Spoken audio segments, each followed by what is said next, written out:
знаю, наприклад, через знайомих, священиків в Донбасі, в інших регіонах, де люди масово просто бояться, кажуть, єдина церква, ми йдемо в підпілля, це не може бути. Тобто 20 років, як сказав владика, вони пройшли даремно. Я особисто на своїй шкурі тут в Полтаві це все, як кажуть, відчував і знаю. Настільки це роз'єднало людей.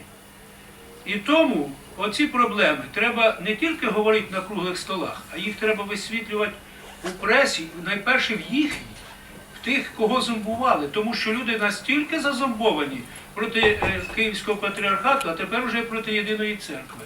Тому що ось ці проблеми нам треба тут вирішувати, говорити про них, разом з ними говорити. Дуже погано, що їх немає. Лист можна написати на певний час, це добре, але треба було прийти все рівно, сісти і поговорити, хоч і перший раз.